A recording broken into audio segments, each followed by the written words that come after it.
Dito po kami ngayon sa may arena ng Dasma, papuntang munisipyo para lakarin po yung papel ng tricycle na nahuli sa amin.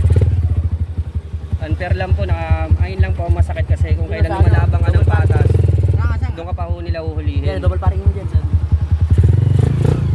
Ayan, parada lang po muna kami.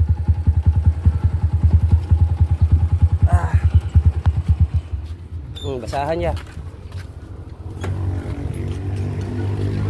Ayan guys, papunta kami ngayong munisipyo. Dito sa may arena.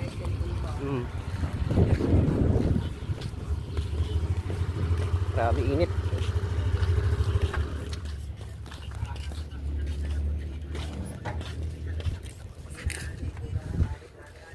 Yan yung isang kasama ko, boss, nakapalda pa. Ay, ewan ko kung ano ba suot nito.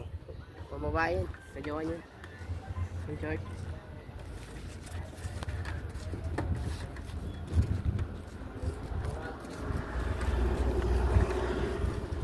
Yan. Dito po kami ngayon sa arena ng Dasma. Area 1 yan. Ang ganda ng aso, oh. Ha? Pwede dito mag-dyan. Oo, pwede dyan. Hindi pwedeng hindi, kaya nga nilagay yung tracking field na yan eh.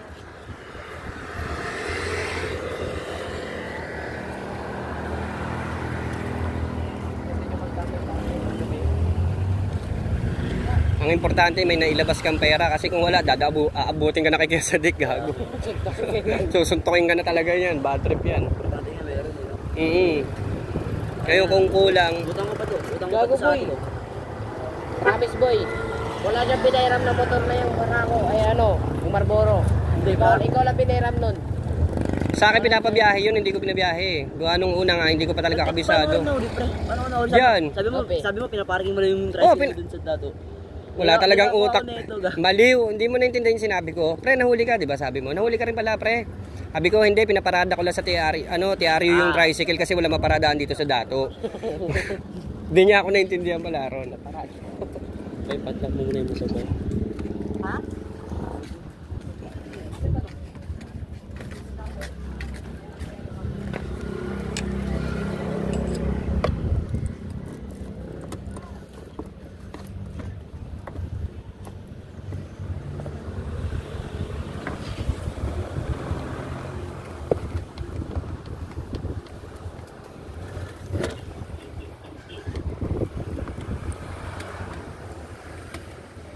Ayaw malak. Wait lang guys, ayaw malak ng motor eh.